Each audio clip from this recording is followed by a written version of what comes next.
Então, olha, a primeira coisa que aparece aqui, que é o livro da Revelação, né? E não fala livro do Apocalipse, porque Apocalipse é uma palavra grega e significa revelação. Então, em inglês, para eles, eles dão o nome de livro da Revelação.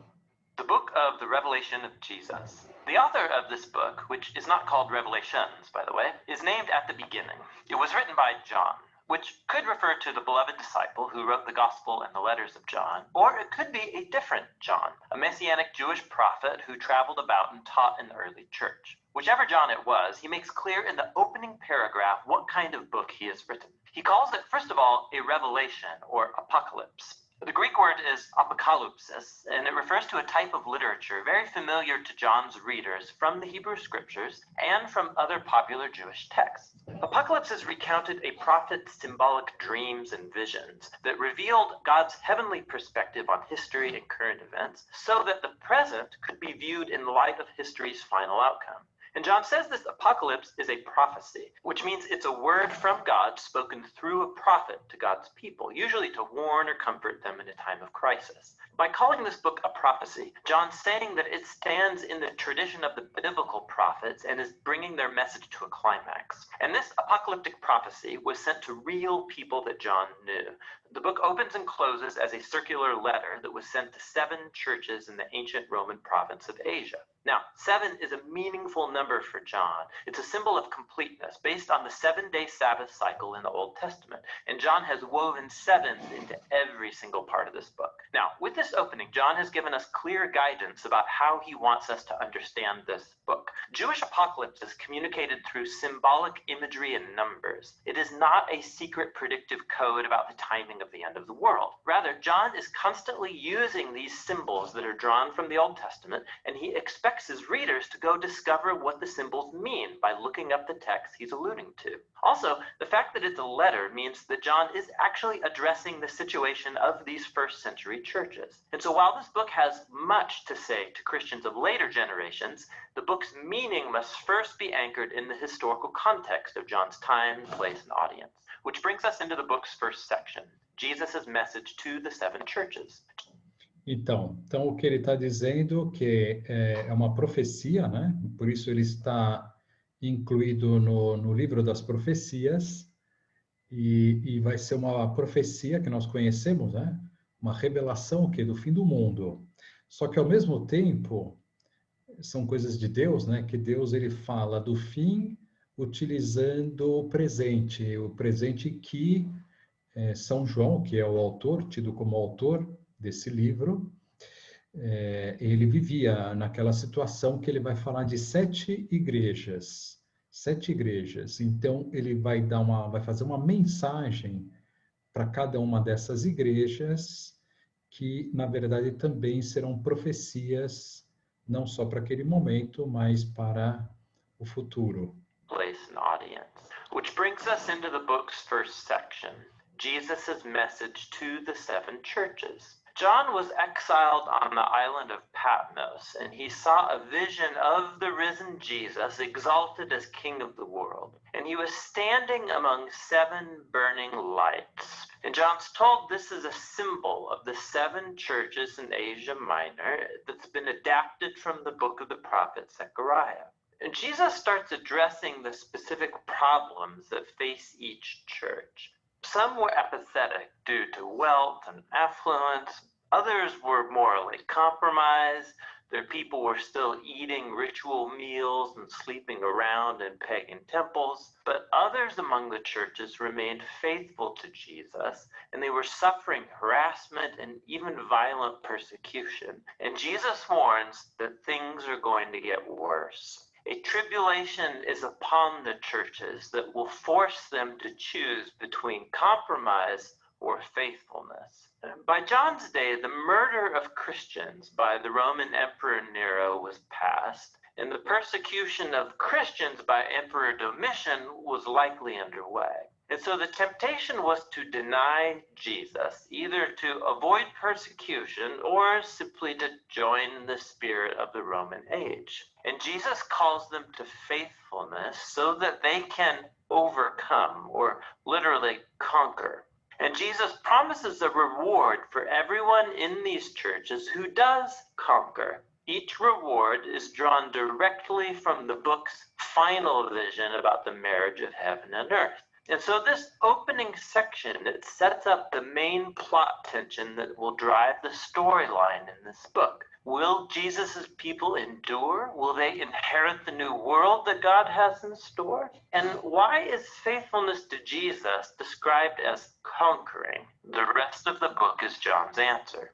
After this, John has a vision of God's heavenly throne room, and he describes it with imagery drawn from many Old Testament prophets. Surrounding God are creatures and elders that represent all creation and human nations, and they're giving honor and allegiance to the one true Creator God who is holy, holy, holy.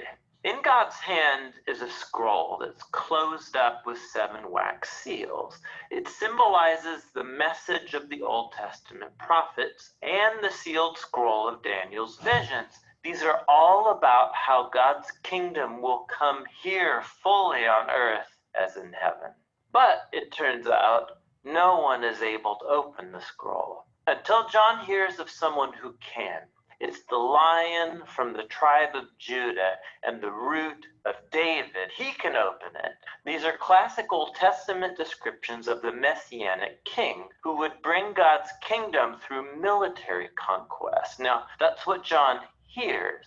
But then what he turns and sees is not an aggressive lion king, but a sacrificed bloody lamb who's alive, standing there, and ready to open the scroll. Now, this symbol of Jesus as the slain lamb, this is crucially important for understanding the book. John's saying that the Old Testament promise of God's future victorious kingdom was inaugurated through the crucified Messiah.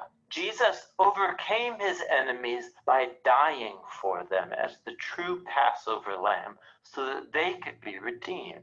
Because of the resurrection, Jesus' death on the cross was not a defeat. It was his enthronement. It was the way he conquered evil. And so this vision concludes with the Lamb alongside the one sitting on the throne, and together they are worshipped as the one true Creator and Redeemer, and the slain Lamb begins to open the scroll. It's a symbol of his divine authority to guide history to its conclusion.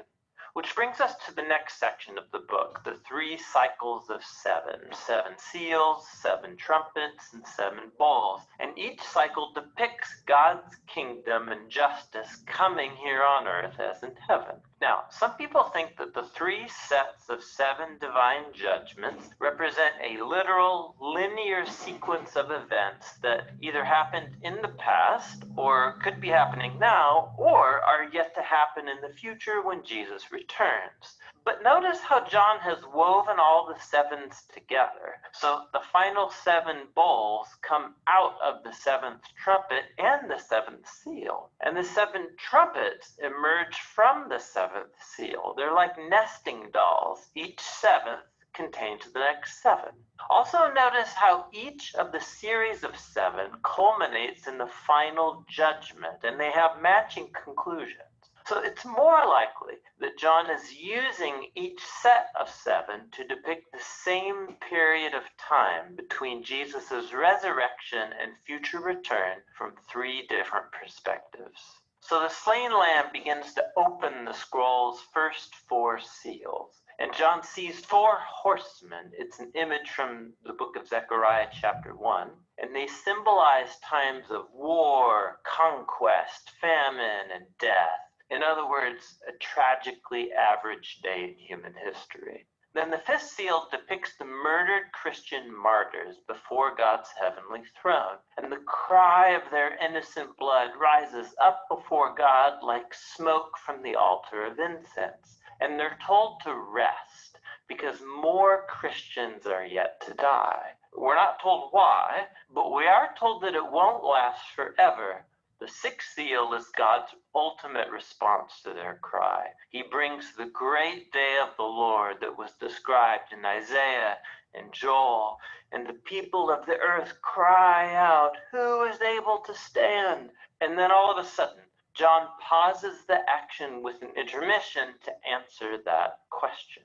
John sees an angel with a signet ring coming to place a mark of protection on God's servants who are enduring all this hardship. And he hears the number of those who are sealed, 144,000.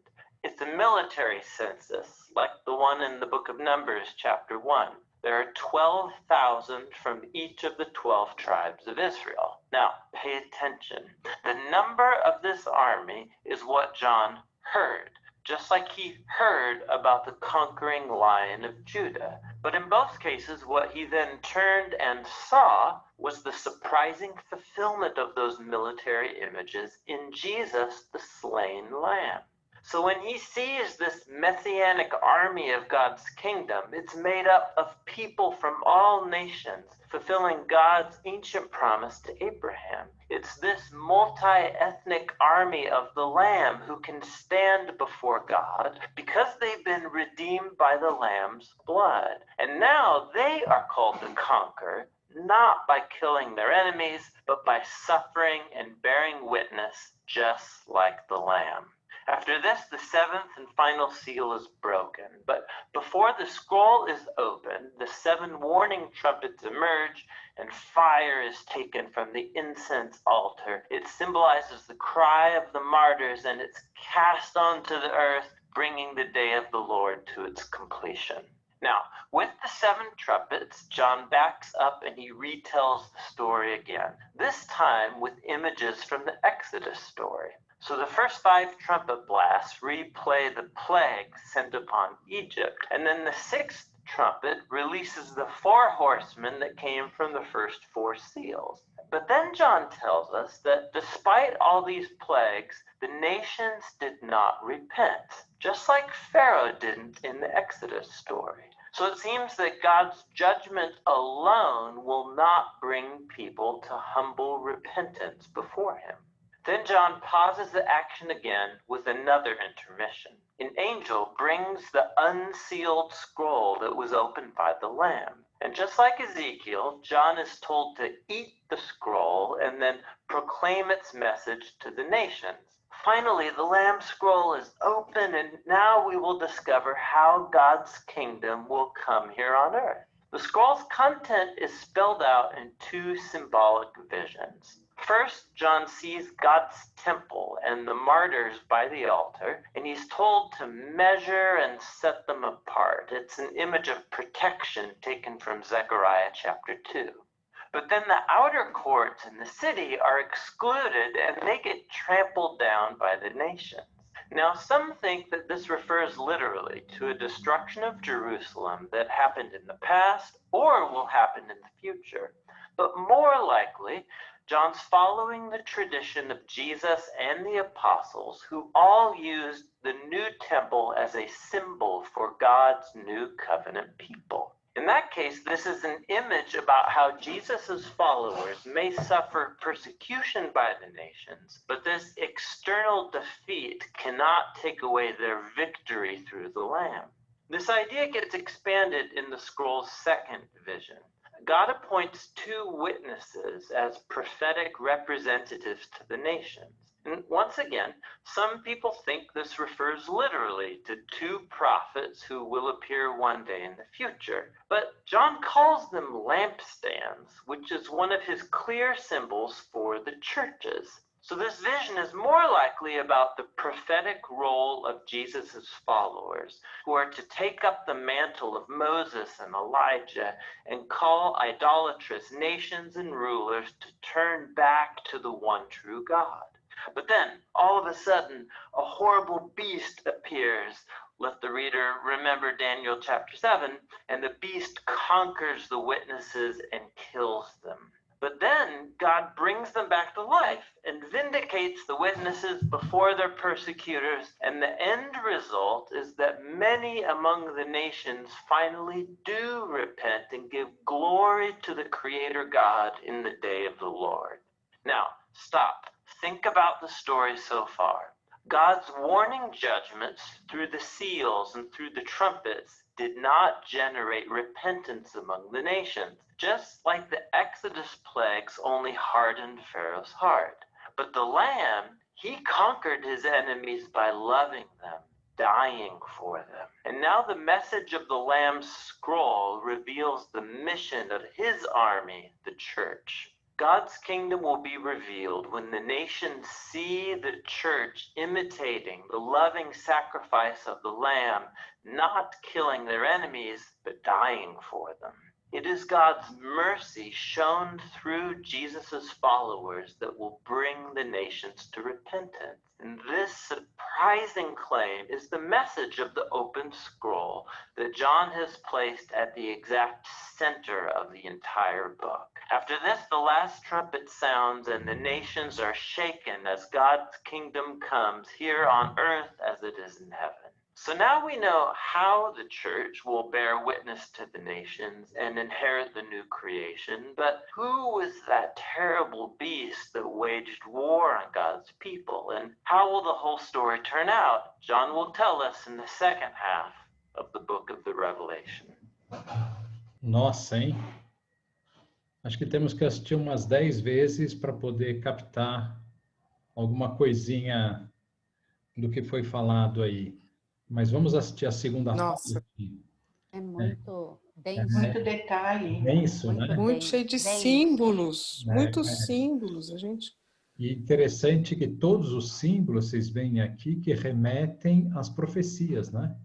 Não é nenhum símbolo novo. São todos aqueles que já foram ditos. Então, como Deus entrelaça, né? Todas as coisas, né? Tudo aquilo que já foi falado, né? Então, no fundo, está falando ali do final dos tempos e como que vai ser, né, a conversão dos homens. Então, vai falando aqui que, bom, em primeiro lugar, aquilo, né, que fala do Cordeiro, né, que é o sangue do Cordeiro, que nós sabemos que é Cristo, não é? E que vai salvar e salva, né, toda a humanidade, dando o caminho de salvação, na verdade, quando Cristo morre na cruz. E todos aqueles que seguirem Cristo, né? Todos aqueles que seguirem Cristo. Então, aquilo que mostra ali o Cordeiro indo na frente e os povos seguindo Jesus Cristo. E que, mas, por outro lado, né, em termos agora da salvação de toda a humanidade, você vê ali o coração duro das pessoas, então fazendo um paralelo com o faraó, né? O faraó que foi um coração duro, que não permitia, e foi enviado todas as pragas. Então nós sabemos que no final dos tempos haverá toda essa, nós vamos ver agora na segunda parte, né, uma série de pragas, de sofrimentos, e buscando o quê? A conversão, né? O que Deus busca no coração de todos os seus filhos? A conversão para Ele, né? Que eles se convertam e possam se salvar. E diz uma coisa interessante, que no fundo o que vai levar à conversão de muita gente vai ser o próprio sacrifício dos fiéis, né? Que eles vão ser outro Cristo, que vão ser o Cordeiro, que vai derramar o seu sangue para a salvação de todos.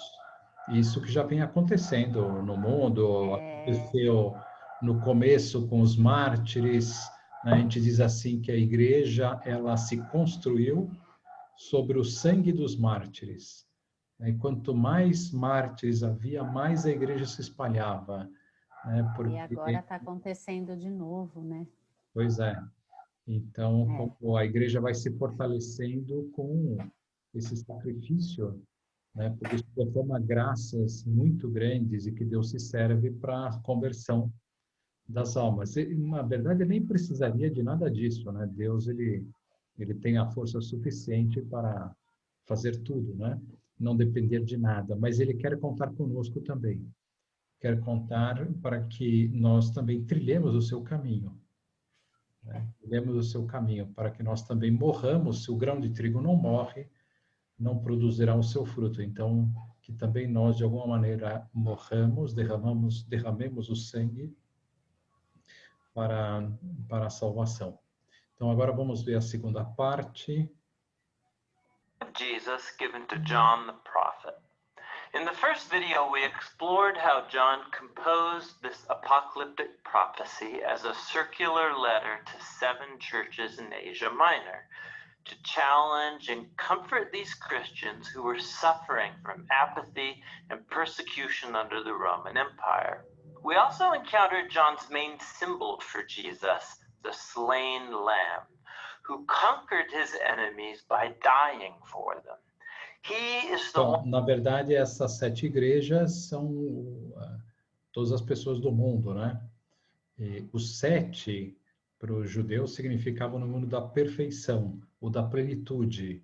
Então, também, o final dos tempos ocorrerá, aqui fala de múltiplos de 7, né? 7, 7, 7. E aqui as 7 igrejas simbolizando o mundo inteiro, né? one who opens up the scroll containing God's purposes to bring his kingdom on earth as in heaven. The scroll's opening brought warning judgments like the plagues of Egypt, and like Pharaoh, the nations do not repent. And then John introduced the multi-ethnic army of the Lamb, and the opened scroll revealed their strange mission. It's to follow the Lamb by bearing. Então, a abertura dos selos é como se fossem as etapas da história, né? As etapas da história da humanidade e o que foi ocorrendo, né? Witness to God's justice and mercy before the beastly nations, even if it kills them. And they will conquer the beast by laying down their lives just like the Lamb, and this will move the nations to repentance. In the remainder of the book, John will fill out his portrayal of this beast and his war on God's people and how the whole story ends. After the 7 trumpets, John stops the drumbeat of 7s with a series of visions that he calls signs. The word literally means symbols, and these chapters are full of them. These visions explore the message of the open scroll in greater depth. The first one reveals the cosmic spiritual battle that lay behind the suffering of the 7 churches under Roman persecution.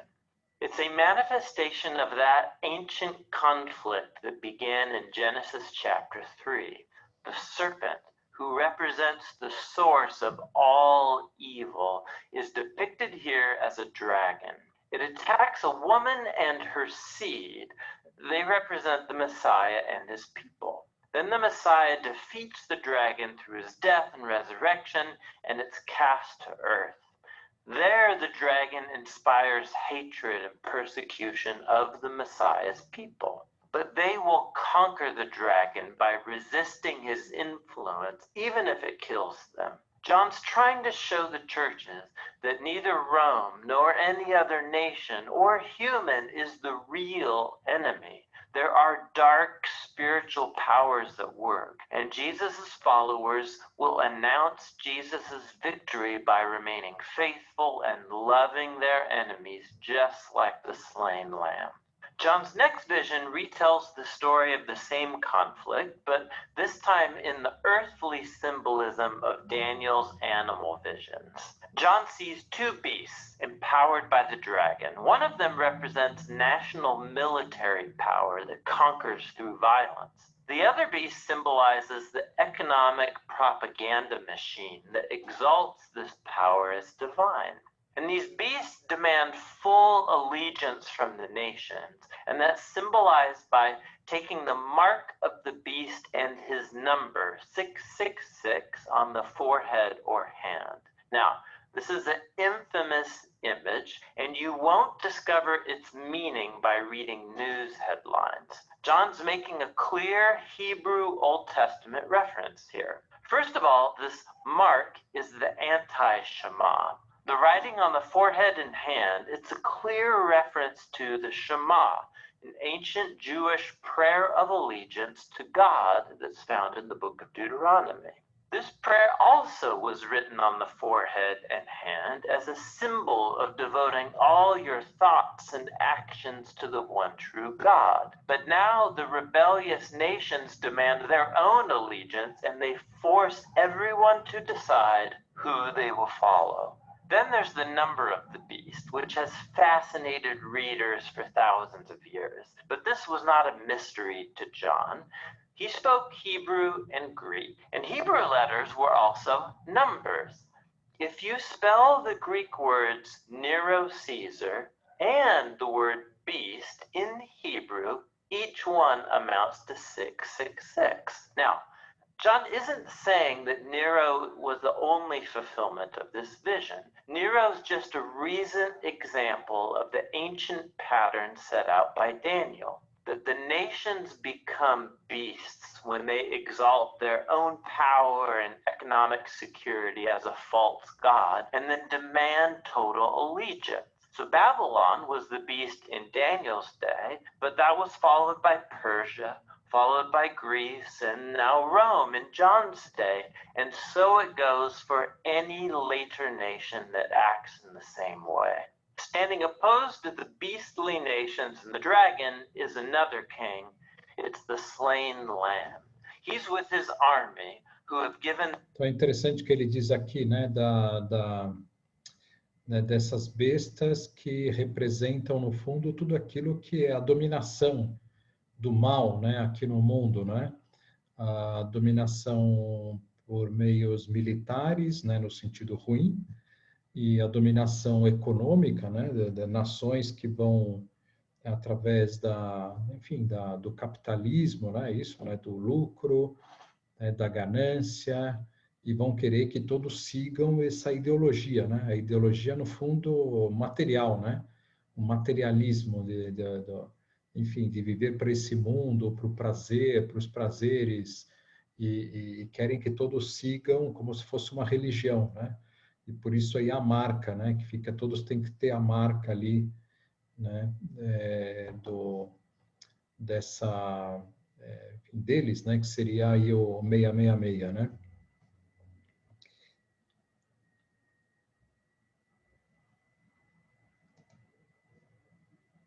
Standing opposed to the beastly nations and the dragon is another king. It's the slain lamb. He's with his army who have given their lives to follow him. And from the New Jerusalem, their song of victory goes out to the nations in what John calls the eternal gospel. And they call everyone to repent and to worship God and to come out of Babylon that will fall, its days are numbered. Then John sees a vision of final judgment. It's symbolized by two harvests. One is a good harvest of grain, as King Jesus comes to gather up his faithful people to himself. The other is a harvest of wine grapes. It represents humanity's intoxication with evil. They're taken to the winepress and trampled. Now, throughout all these sign visions, John is placing a stark choice before the seven churches. Will they resist the lure of Babylon and follow the Lamb? Or will they follow the beast and suffer its defeat? Now that the choice is clear, John replays a final cycle of 7 divine judgments, symbolized as pouring out 7 bowls. Now we know from the Lamb's scroll and from the sign visions that many among the nations do repent. But as the Exodus plagues are repeated and poured out through the bowls, there are many people who do not repent. They resist and curse God, just like Pharaoh. And so it all leads up to the 6th bowl, as the dragon and the beast, they gather the nations together to make war against God's people in a place called Armageddon. This refers to a plain in northern Israel where many battles were fought by Israel against invading nations. And some people think that this 6th bowl refers to an actual future battle. Other people think that it's a metaphor for God's final justice on evil. Either way, John's clearly taken images from the book of Ezekiel about God's battle with Gog Gog was Ezekiel's symbol of the rebellious nations gathered before God to face his justice. And that's what comes in the seventh bowl. It's the fourth and final depiction of the day of the Lord when evil is defeated among the nations once and for all. Now, John has fully unpacked the message of the Lamb's unsealed scroll. And now he goes back to expand on three key themes that he's introduced earlier: the fall of Babylon, the final battle to defeat evil, and the arrival of the New Jerusalem. And each one of these explores the final coming of God's kingdom from a different angle. So first, the fall of Babylon. An angel shows John a stunning woman who's dressed like a queen, but she's drunk with the blood of the martyrs and of all innocent people. She's riding the dragon beast from the sign visions. It's a symbol of the rebellious nations. And she's called Babylon, the prostitute. Now, the detailed symbols of this vision, they would be very clear to John's first readers. He's personifying the military and economic power of the Roman Empire, but he's also doing more. In this vision, John has blended together words and images from every single Old Testament passage about the downfall of ancient Babylon, Tyre, and Edom. John showing how Rome is simply the newest version of the Old Testament archetype of humanity in rebellion against God. They come together and form nations that exalt their own economic and military security into a false God. This isn't something limited to the past or the future. It's a portrait of the human condition throughout history. And Babylons will come and go, leading up to the day when Jesus returns to replace Babylon with his kingdom. But how will Jesus' kingdom come? Up to this point, the day of the Lord has been depicted as a day of fire or earthquake or harvest, and now it's depicted as a final battle, and it's told twice. It results in the vindication of the martyrs. Now, John takes us back to the sixth bowl, where the nations were gathered together to oppose God. And all of a sudden, Jesus appears. He's the great hero. He's the Word of God riding on a white horse, and he's ready to conquer the world's evil. But pay attention. He's covered with blood before the battle even begins, and that's because it's his own. And his only weapon is the sword of his mouth. It's an image adapted from Isaiah. John's telling us that Armageddon will not be a bloodbath. Rather, the same Jesus who shed his own blood for his enemies now comes proclaiming justice. He will hold accountable those who refuse to repent of the ways that they participate in the ruin of God's good world. And the destructive hellfire that they've unleashed in God's world justly becomes their own God-appointed destiny. After this, John sees a vision of Jesus' followers who have been murdered by Babylon, and they're brought back to life, and they reign with the Messiah for 1,000 years. Then after this, the dragon who inspired humanity's rebellion against God rallies the nations of the world together to rebel against God's kingdom. But before God's throne of justice, they all face the consequences of eternal defeat. And so the forces of spiritual evil and everyone who doesn't want to participate in God's kingdom are destroyed. They're given what they want, to exist by themselves and for themselves. And so the dragon and Babylon and all who choose them are eternally quarantined, never again able to corrupt God's new creation. Now, there's a lot of debate about the relationship of the 1,000 years to these two battles. There are some who think it refers to a literal chronological sequence. Jesus' return, followed by a 1,000-year kingdom on earth called the millennium, followed by God's final judgment. Other people think that the 1,000 years are a symbol of Jesus's and the martyrs' present victory over spiritual evil, and that the two battles depict Jesus's future return from two different angles. Whichever view you take, the main point is clear. When Jesus returns as king, he will deal with evil forever, and he'll vindicate those who have been faithful to him. The book concludes with a final vision of the marriage of heaven and earth. An angel shows John a stunning bride that symbolizes the new creation that has come forever to join God and his covenant people. God announces that he's come to live with humanity forever and that he's making all things new. John's vision here is a kaleidoscope of Old Testament promises. This place is a new heavens and earth, a restored creation that's healed of the pain and evil of human history. It's also a new Garden of Eden, the paradise of eternal life with God. But it's not simply a return back to the garden, it's a step forward into a new Jerusalem, a great city where human cultures and all their diversity work together in peace and harmony before God. And in the most surprising twist of all, there's no temple building in the new creation, because the presence of God and the Lamb that were once limited to the temple now permeate every square inch of the new world. And there's a new humanity there, fulfilling the calling placed on them all the way back on page 1 of the Bible, to rule as God's image, to partner together with God in taking this creation into new and uncharted territory. And so ends John's apocalypse and the epic storyline of the whole Bible. John did not write this book as a secret code for you to decipher the timetable of Jesus' return. It's a symbolic vision that brought hope and challenge to the 7 first-century churches and every generation of Christians since. It reveals history's pattern and God's promise that every human kingdom eventually becomes Babylon and must be resisted in the power of the slain Lamb.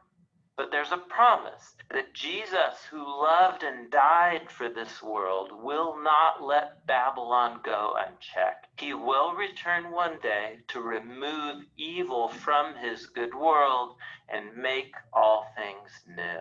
And that is a promise that should motivate faithfulness in every generation of God's people until the King returns. That's what the book of Revelation is all about.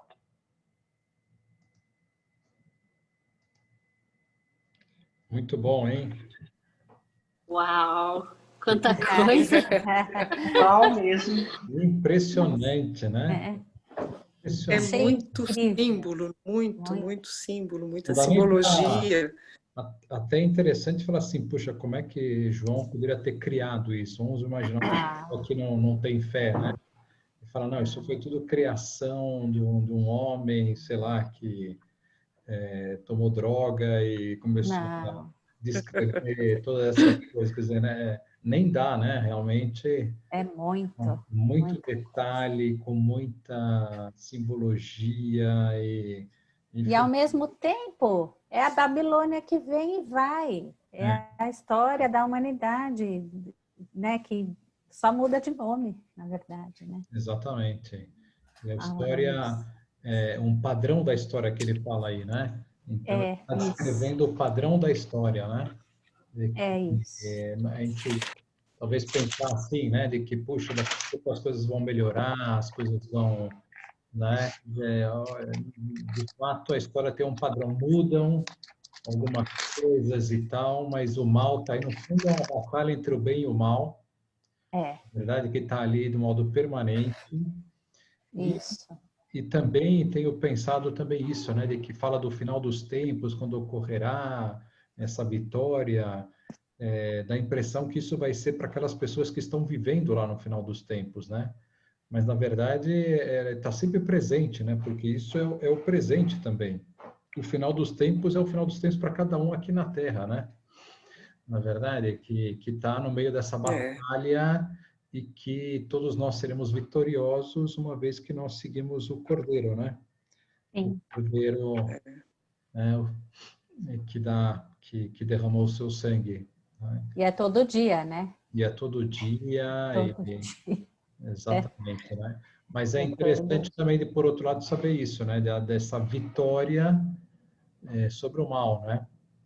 E que, na verdade, no fundo é isso, né? Se Deus vai vencer o mal, ao mesmo tempo é que Deus... por que Deus está permitindo o mal, né? Que ele exista? É que, na verdade, faz parte dos seus planos, né? Faz Faz parte dos parte do seus plano. planos justamente para que os eleitos, aqueles que querem ser eleitos, aqueles que querem se salvar, eles tenham uma matéria de santificação. É como se fosse isso, né? Eles É a têm escolha, né? A é, escolha do bem, a escolha da... a escolha do bem e a luta contra o mal e favorece a própria santificação, né? Aquilo que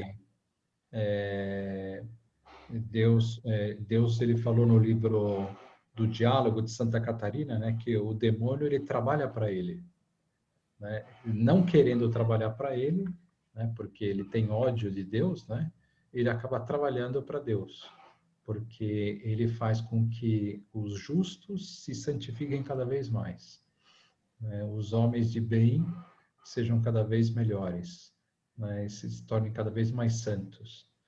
À medida que sofre, né? Então, no fundo, o mal é um caminho que Deus permitiu, uma vez que o mal, o próprio pecado, né, passou a existir, mas também Deus permitiu que o pecado houvesse, né, para que, enfim, né, houvesse toda essa batalha entre o bem e o mal, e houvesse... Santo Agostinho, ele dizia uma coisa interessante, ele falava assim que ninguém receberá a coroa da vitória se não lutou, né? Então, imagina uma pessoa ganhar a coroa da vitória e não lutou nada, né? Tá aqui a Não coroa, sofreu, né? Sem sofrer, né? exatamente, tá aqui a coroa da vitória. Eu falei, puxa, mas eu não fiz nada, eu fiquei aqui debaixo de um coqueiro, contemplando o mar e tal, né? Vou ganhar agora a coroa da vitória. Então ele fala, ninguém ganha a coroa da vitória se não lutou. E não há luta se não tem inimigo. É, Isso. Então, sempre vai ter que ter inimigo para ter luta, para ter a coroa da vitória, né? Sofrimento, né?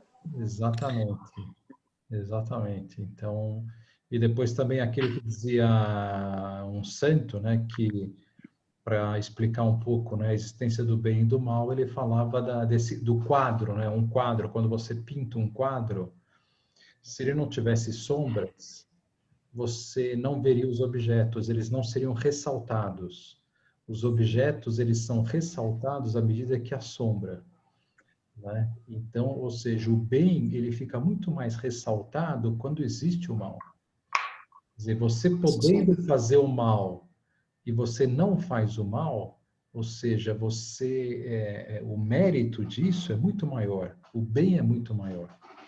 Então, Deus permitiu um mundo onde o bem fosse muito mais exaltado, né? Fosse muito mais, enfim, alcançado, né? Mais belo, né? Mais bonito, né? Porque, imagina, eu posso ir para baixo, mas não só não vou para baixo, como eu vou para cima, né? Se não houvesse a possibilidade de ir para baixo, né? Eu só ficaria ou aqui, ou faria. Agora, se eu tenho a possibilidade de ir para baixo, mas não vou para baixo e vou para cima, isso tem um mérito muito maior. A beleza da virtude, da santidade se torna muito maior, né? salta aos olhos, né?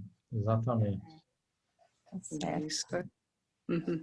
Muito bom. Muito Deu para bem. dar uma fechada, né? Uma fechada de esperança, de vitória, É, na verdade, que basta seguir o Cordeiro, né? Basta seguir Cristo Isso. e seguir o caminho, a verdade e a vida, que está tudo assegurado, não há nada a temer, e o que nos espera é essa felicidade infinita, né? Eterna, vida eterna. É isso aí. Na é. felicidade. Muito É bem, isso mesmo. Ótimo. Tá ótimo. Continua o Apocalipse ou já terminou? Vamos ver, eu vou dar uma olhada em alguns vídeos e talvez a gente faça mais uma aulinha aí para ver mais alguma coisa falando sobre o Apocalipse. Para entender melhor. Tá bom. Tá bom? Obrigada. Obrigada por participar Boa do noite. Sábado. Obrigada, Tchau, boa tchau. noite. Tchau. Tchau, Obrigada. Boa Tchau, noite a gente. todas. Tchau, tchau. Tchau. Tchau para todos.